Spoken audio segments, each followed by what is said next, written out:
सगळ्या माझ्या लाडक्या बहिणी आहेत. राजकारण राजकारणाच्या ठिकाणी असतं, पण बहिणी सगळ्या लाडक्या आहेत. अनेक घरांमध्ये राजकारण चालतं. राजकारण हे पार घरात शिरू द्यायचं नसतं. मागे मात्र माझ्याकडनं थोडी चूक झाली. मी माझ्या बहिणीच्या विरोधात सुनेत्राला उभं करायला नको होतं, पण त्यावेळेस केलं गेलं. पार्लमेंटरी बोर्डानं तो निर्णय घेतला होता. आता जे झालं ते एकदा बाण सुटल्यासारखं होतं. आज मला माझं मन सांगतंय की तसं व्हायला नको होतं. ही कबुली आहे उपमुख्यमंत्री आणि राष्ट्रवादीचे नेते अजित पवारांची. वर्षभरापूर्वी शरद पवारांपासून वेगळे झालेले, पक्ष आणि चिन्हावर दावा करून ते आपल्या सोबत घेऊन भाजप सोबत गेलेले अजित दादा लोकसभेच्या निकालानंतर विधानसभेच्या तोंडावर अशी वक्तव्य करतात.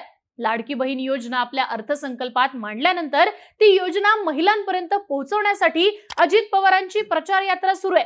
यावरनं स्वतःच्या बहिणीवरती ज्यांनी अन्याय केला तो आता राज्यातल्या बहिणींना काय न्याय देणार अशी टीका त्यांच्यावर होतीये.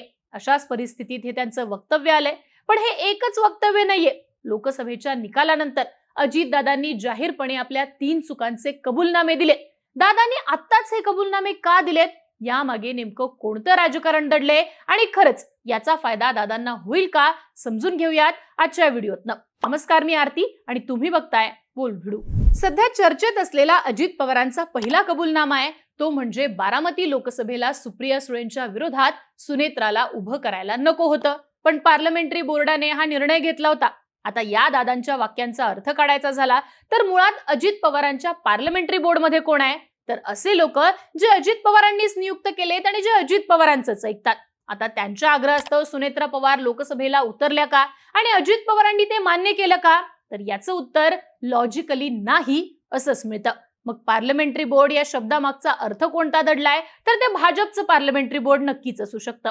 कारण गेल्या 5 वर्षांपासून भाजपचं केंद्रीय नेतृत्व बारामतीत सुप्रिया सुळेंचा पराभव करायला आणि शरद पवारांना शह द्यायला कसोसीनं प्रयत्न करत होतं. अगदी निर्मला सीतारामन यांच्यासारख्या केंद्रीय मंत्री सुद्धा बारामतीत ठाण मांडून बसल्या.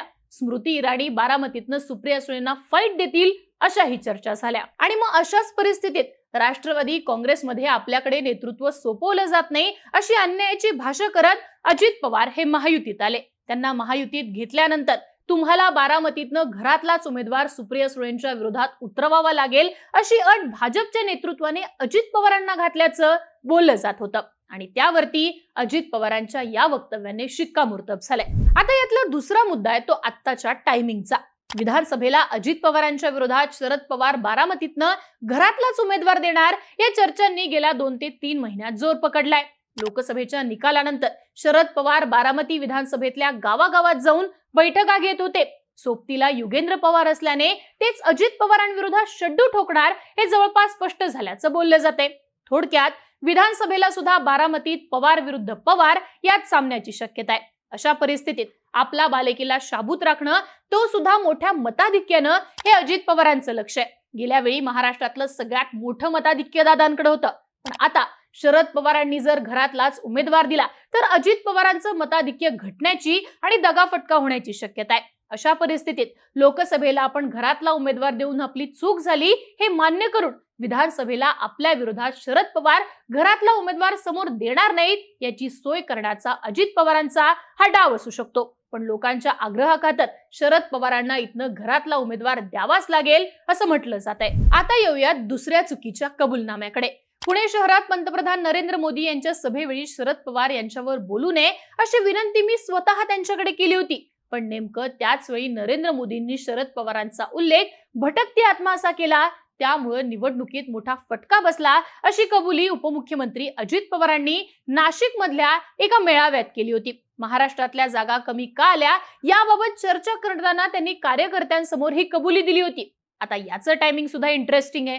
विधानसभेसाठी आपल्या गुलाबी रंगाच्या थीम मध्ये महाराष्ट्रात फिरत असलेल्या अजित पवारांनी भाजपच्याच केंद्रीय नेतृत्वाला धारेवर धरले. काही दिवसांपूर्वी पुण्यातल्या सभेमध्ये सुद्धा अमित शहांनी शरद पवारांचा उल्लेख भ्रष्टाचाराचे सरदार असा केला.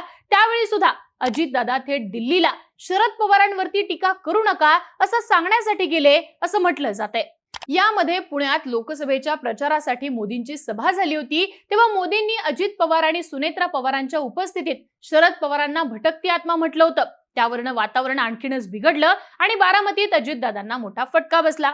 अजित पवारांवर सुद्धा त्यावरनं टीका झाली की तुमच्या उपस्थितीत शरद पवारांवर इतकी जहरी टीका तुम्ही कशी सहन केली. आता शरद पवारांनी दादांना लोकसभेला सपशेल मात दिलेली असल्यानं अनेक आमदार सुद्धा लवकरच शरद पवार गटात जाण्याची शक्यता आहे. अतुल बेनके, चेतन तुपे या नेत्यांनी तर उघड उघड शरद पवारांना भेटत तर अण्णा बनसोडेंनी बोलून दाखवत तसे संकेत दिलेत. अशा परिस्थितीत थेट शरद पवारांविषयी आपल्याला सहानुभूती आहे, भाजपचे नेतेच पवारांना टार्गेट करतायत असं दाखवून देत अजित पवार हे आमदार आणि मतदारांना सुद्धा कन्फ्यूज करण्याचा प्रयत्न करतात. शरद पवारांवरती टीका करून किंवा टोकाचा विरोध दाखवून नाही तर पवारांविषयी सहानुभूती दाखवून काँग्रेस राष्ट्रवादीचा मतदार आपल्याकडे वळवता येऊ शकतो असं अजितदादांना वाटते. शिवसेना आणि भाजपच्या मतदारांवर अवलंबून न राहता महाविकास आघाडीच्या मतांमध्ये फूट पाडण्यासाठी पवारांविषयी इमोशनल वक्तव्य करण्याचा प्रयत्न दादा करताना दिसतात. पण अजित पवारांना मुळातच भाजपनं शरद पवारांच्या विरोधात जाण्यासाठी घेतलेलं असताना भाजपला अजित पवारांची शरद पवारांविषयी असणारी ही सहानुभूती परवडणार का हे पाहणं सुद्धा महत्वाचं आहे. आता येतो अजितदादांचा तिसऱ्या चुकीचा कबूलनामा, तो म्हणजे चंद्रकांत पाटलांनी केलेल्या वक्तव्याचा आम्हाला फटका बसला. बारामती लोकसभेसाठी तयारी करताना भाजपचे ज्येष्ठ नेते चंद्रकांत पाटील यांनी बारामतीत गेल्यानंतर आपल्याला शरद पवारांचा पराभव हवाय, त्यांचा पराभव झाला पाहिजे असं वक्तव्य केलं होतं. त्यावेळी अजित पवारांनी लगेचच कुठलीही प्रतिक्रिया दिली नव्हती. पण मतदान पार पडल्यानंतर अजित पवारांनी पराभवाच्या छायेत असल्याची कल्पना आल्यावर चंद्रकांत पाटलांवर निशाणा साधला होता. चंद्रकांत पाटलांनी बारामतीमध्ये शरद पवारांचा पराभव करण्याचं केलेलं वक्तव्य चूक होतं, या विधानाला काही अर्थ नव्हता, त्यामध्ये काही तथ्य नव्हतं. चंद्रकांत पाटील यांचं ते विधान चूक होतं हे मी कबूल करतो असं दादा म्हणाले. आता या मागचा राजकीय अर्थ काढायचा झाला तर ज्या दिवशी वक्तव्य केलं त्या दिवशी काहीच न बोलता निवडणुकीनंतर दादांना पुन्हा आपल्याला शरद पवारांविषयी सहानुभूती आहे असं बोलून विधानसभेला तरी फायदा होईल असं त्यांनी गणित आखलं होतं. पण या सगळ्यामध्ये भाजपचे नेते म्हणून चंद्रकांत पाटलांचं शरद पवारांच्या पराभवाचं वक्तव्य चुकीचं होतं का, तर याचं उत्तर नाही असंच आहे. कारण भाजपचा मुळात विरोध हा शरद पवारांना आहे. अजित पवारांना सोबत घेतलं असलं तरी बारामतीत सुप्रिया सुळेंच्या रूपात शरद पवारांचा पराभव करण्यासाठी 5 वर्षांपासून त्यांची तयारी सुरू होती. अशा परिस्थितीत एकतर अजितदादांना सोबत घेतलंय, सुनेत्रा पवारांना घड्याळावर उभं केलंय, हे भाजपच्या कार्यकर्त्यांना पचनी पडलेलं नसताना त्यांचं मोराल अप करण्यासाठी शरद पवारांच्या पराभवासाठी आपण हे सगळं केलंय असं सांगण्यासाठी चंद्रकांत पाटलांनी तसं वक्तव्य केलं. त्यामुळे भाजपच्या पातळीवरती त्यांनी योग्य काम केलेलं.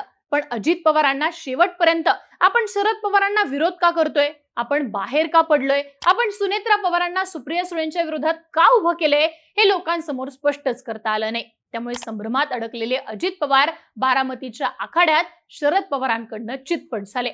आता सुद्धा अजितदादांनी विधानसभेसाठी सगळ्यात आधी प्रचाराला सुरुवात केली असली तरी त्यांना कोणती वोट बँक घ्यायची आहे, त्यांचा प्रचार शरद पवारांच्या विरोधात खरंच आहे का, त्यांच्या सगळ्या आमदारांना तिकीट मिळणार आहेत का, त्यांना महायुती सोबत ठेवणार आहे का, असे सगळे प्रश्न आजही अनुत्तरितच आहेत. अशामध्ये शरद पवार आणि सुप्रिया सुळेंविषयी इमोशनल वक्तव्य करून आपल्याला सहानुभूती मिळवण्याची अपेक्षा ही अजित पवारांना आहे. पण ते साध्य होणार का हे येणारा विधानसभेचा निकालच ठरवेल. तुम्हाला काय वाटतं, अजित पवारांनी चुकाची कबुली देणं म्हणजे हा सगळा इमोशनल ड्रामा आहे का, आणि या सगळ्याचा फायदा त्यांना विधानसभेच्या निवडणुकीत होणार का? तुमची मतं आणि प्रतिक्रिया कमेंट बॉक्समध्ये लिहून नक्की कळवा. आणि यांसारख्या राजकीय घडामोडी विस्ताराने पाहण्यासाठी बोलबिडूच्या YouTube चॅनलला नक्की सबस्क्राईब करा.